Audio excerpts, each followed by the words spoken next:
Olá, seja muito bem-vindo ao canal Geografia Irada. Eu sou o professor Marcelo, o seu professor de Geografia, e vamos a mais uma aula especial aqui de Biogeografia para você, hoje falando já de biomas. Vamos conectar a aula anterior. A gente falou na aula anterior do vocabulário, da terminologia utilizada na biogeografia para descrever as características das plantas. Agora a gente vai entrar em biomas, Lembrar que bio é vida ou grupo.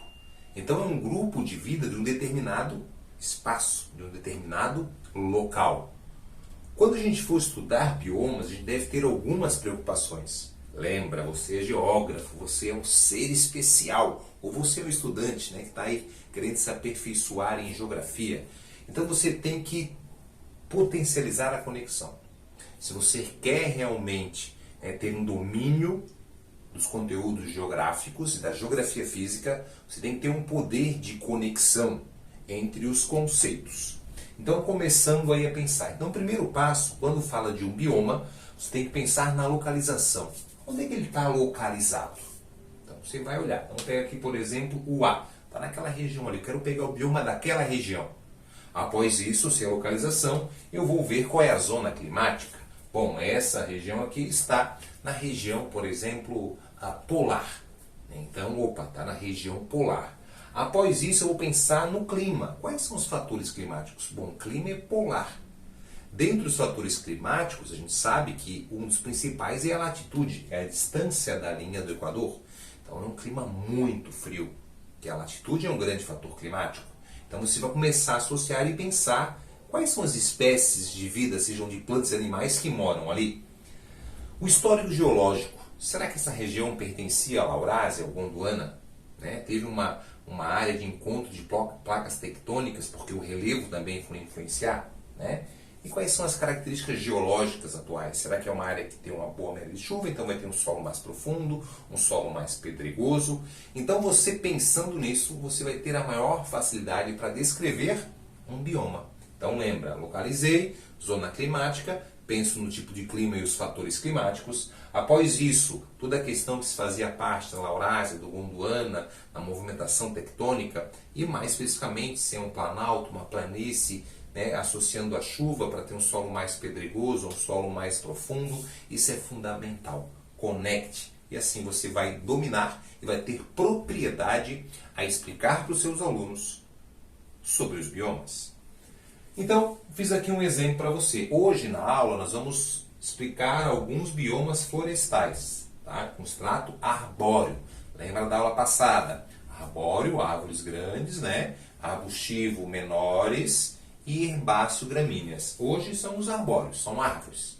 E pegamos três. A taiga, aqui localizada. O B, descendo, a floresta temperada. E o C, as florestas tropicais. Elas são iguais? Bom, elas são arbóreas. Mas a característica biogeográfica, poderia chamar geográfica, essas características das espécies são diferentes. Não são iguais. Senão seria uma coisa única. Então elas têm características diferentes. Porque o clima é diferente. E na aula passada eu acabei te falando que a vegetação é o espelho do clima. Olha bem aqui, Aqui próximo ao Equador, então é mais quente. Aqui é mais frio que esse e aqui mais frio ainda. Então eu vou me distanciando e ficando mais frio. A planta tem que se adaptar. A chuva é igual. Aqui chove mais quente, água, muita evapotranspiração e evaporação, chove bastante. Aqui chove menos e aqui chove menos ainda. Entendeu? Então tu vai associando para responder. É muito tranquilo.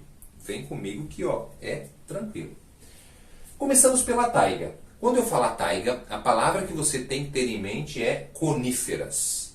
Taiga, coníferas, em forma de cone. Ela também é chamada de floresta boreal, também é um termo dela. Localizadas próxima à região aqui do Círculo Polar Ártico.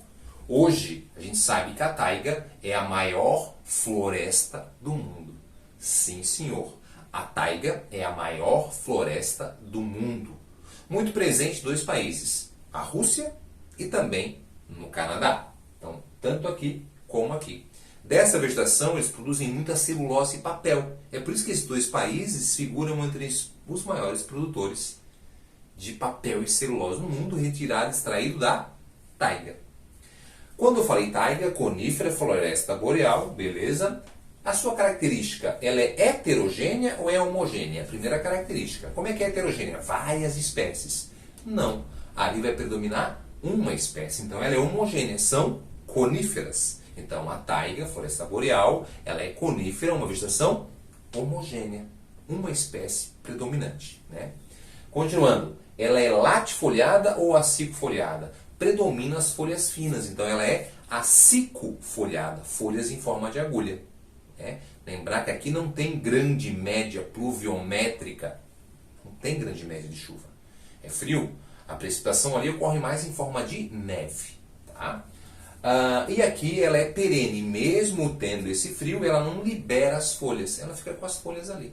Né? Ela é em forma de cone para escoar a neve, uma adaptação, e aí tem as folhas finas. Mas ela fica com as folhas, geralmente, né? Grande parte, maior parte do ano, o ano inteiro. Então ela é perene. Ela fica com as folhas.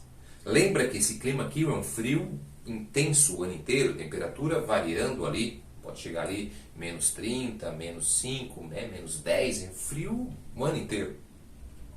E essa vegetação, obviamente com esse clima, vai gerar uma característica. Primeiro na vida. Quando eu falo de vida, os animais aqui, né, não falando das plantas, mas dos animais, nós temos duas características importantes, predominantes. A primeira, os animais vão hibernar, vão dormir, vão comer bastante, no maior período de frio, vão dormir e ficar ali. Né? O urso come, depois vai lá e fica, né, perdendo a gordura dormindo. E outro, migração. Eles migram, né? Migram para fugir do frio. Então os animais têm a característica de hibernar e migrar. O solo, devido à diminuição da pluviosidade, é um solo mais pedregoso, não é um solo tão profundo. É uma característica importante. Lembrou então? Fácil, né? O clima subpolar, te falei, e a geologia é uma geologia mais planificada. Não temos grandes elevações nessas regiões. Tá? É uma área que tem, né, característica de ter algumas bacias, que dão origem a grandes lagos, né, que são bem famosos, também associado a esse bioma. A biodiversidade não é tão variada assim, devido às condições não serem favoráveis. Né? O frio intenso, os animais hibernando ou migrando. Fácil, né? É muito fácil. Tu está dominando, eu vejo nos seus olhos aí que você está dominando. Chegamos, claro, na floresta temperada, né? Tanto presente Ásia, Europa e América. Quando eu falo floresta temperada, a palavra que tem que vir à mente é decídua. Taiga, coníferas, floresta temperada, decídua. O que é decídua? Que as folhas caem. Então, quando eu falo uma característica geral da vegetação, essa vegetação é decídua, quer dizer que ela libera as folhas.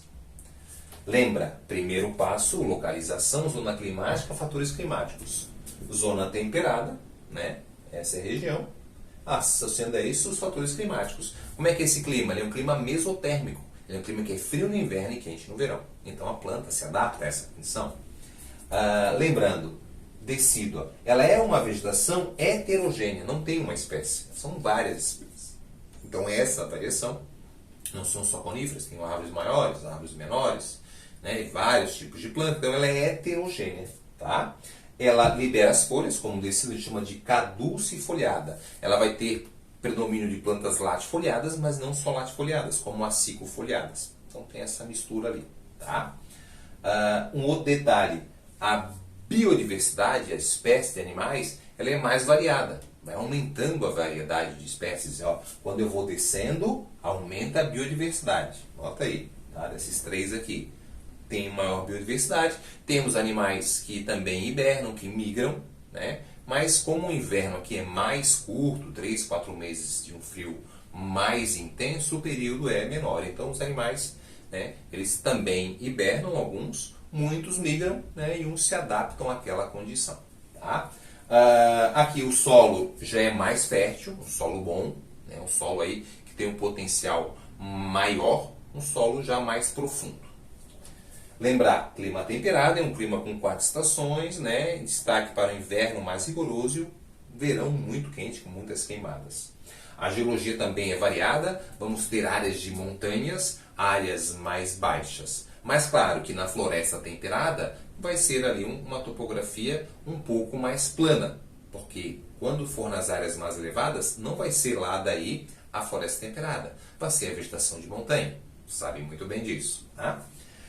E chegamos na floresta tropical, que é o centro da biodiversidade. Hoje nós temos ali a maior variedade de espécies, é a maior floresta tropical do mundo, está no Brasil, que é a Amazônia, mas também temos na região da África, né? Também na costa ocidental, também temos lá na região da Ásia, do sul e sudeste asiático, essa vegetação, porque ali predomina o clima tropical, um calor intenso e dá essa condição. Quando eu falar floresta tropical, a palavra é densa, uma floresta de mata fechada.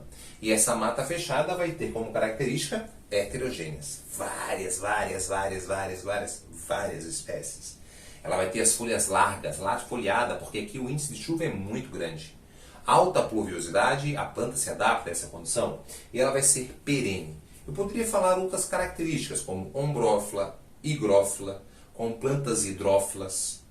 São tudo características típicas da floresta tropical.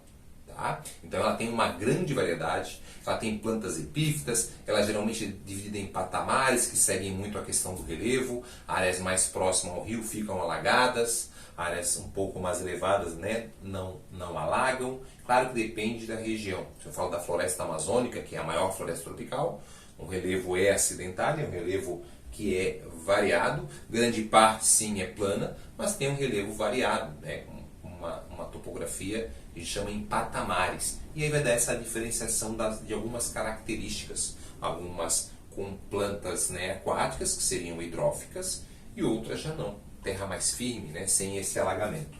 Essas são as características principais. O solo da região, ele é um solo que, devido à alta pluviosidade, ele é um solo profundo, mas não é um solo fértil.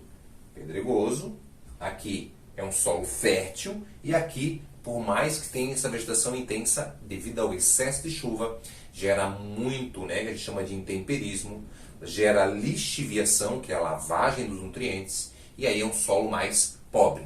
E aí você se pergunta, mas como é que eu tenho essa grande vegetação? As folhas caem, vão compondo os nutrientes, a camada orgânica da sustentação. É por isso que quando eu desmato muito essa vegetação, eu gero um processo de desertificação. Fácil demais. A geologia, aqui nós, como eu falei, né, ela tem desde formações geológicas bem antigas da era pré-cambriana, as planícies, que você sabe que as planícies são mais recentes, né, são planícies aqui ligadas à questão do rio, né, toda essa questão do rio que vai levar e vai dar origem a essa planície da era Cenozoica, que é plano, mais recente, porém tem formações geológicas mais antigas. É tranquilo? Agora chegou o nosso momento da revisão dessa aula, né? Hoje nós estamos nos concentrando nos biomas florestais. Lembrar que quando eu vou estudar bioma, vou olhar a localização e identifiquei o clima, fatores climáticos. Aí eu vou saber. Mas como assim, Marcelo? Explica isso melhor para mim. Pega a floresta tropical entre os trópicos. Tranquilo? Entre os trópicos. Ali entre os trópicos, clima tropical, quente e úmido. Então a vegetação se adapta. Será que é quente e úmido e não tem muita chuva? Tem muita chuva. A planta tem as folhas largas ou finas? Largas, porque não precisa economizar água. Outro detalhe, aqui nós temos muita árvore, muita vida, sim, porque é um clima quente, né? Com bastante sol, com bastante chuva, dá toda a potencialidade para a planta ter uma grande variedade. Então, isso você vai associando. Aqui, fazia parte o quê? Fazia parte ao Gondwana. Então, nós temos aqui uma espécie muito parecida com essa da questão geológica aqui, né? Que eram unidos. Tá? E ali, obviamente, nós vamos ter esse potencial de variedade de espécies. Como em algumas regiões do clima tropical onde chove muito, nós temos um solo mais pobre. Aonde chove menos, que não tem, né, porque nós temos florestas tropicais em áreas que chove não tanto assim. Chove bem, mas não é uma chuva acima de 2.500, 3.000 milímetros. É uma média menor, de 1.500 a 1.800. E ali o solo já é bom. Um exemplo disso é a Mata Atlântica, né, presente aí muito na costa brasileira. Ali tem um solo bom. Já a Amazônia, que tem Peru, Colômbia, Brasil, é um solo mais pobre devido ao excesso de chuva. Então lembra, nós vamos falar de bioma, nós temos que lembrar da localização, conectar isso. E vamos, hoje na aula eu falei dos biomas arbóreos. Quando eu falo taiga, responde para mim o que tem que saber? Muito bem, coníferas, homogênea, forma de cone, não esqueça disso. Ela é uma vegetação que é homogênea, não são várias espécies, é uma grande espécie predominante. Quando eu vou descendo aqui, aumenta a biodiversidade, também não esqueça disso. O clima é polar, um clima mais frio, faz com que os animais se adaptem a essa condição. Maior floresta do mundo, tá? A floresta temperada, palavra decídua. A biodiversidade aumenta, o clima é mais variado, a planta se adapta. As árvores, por exemplo, vão mudando as cores das folhas. Tá lá, nasceu, bonita vermelha, verde, vermelha, amarela e cai. Então ela vai mudando e cai, então cai decídua, caduce foliada. A variedade aumenta, então ela é heterogênea. Os animais também aumentam a quantidade de animais. Tá? E chegamos ali na floresta tropical, que é considerado o centro da biodiversidade em quantidade de espécies. Tá? Então ela é densa, latifoliada, heterogênea, ombrófila, uma grande variedade, porém o solo, nas regiões que chove mais, onde tem essa floresta, é um solo pobre devido à lixiviação. A geologia bem variada, temos áreas planas, áreas um pouco mais elevadas em patamares, relevos mais antigos da era pré-cambriana e as partes mais baixas da era cenozoica.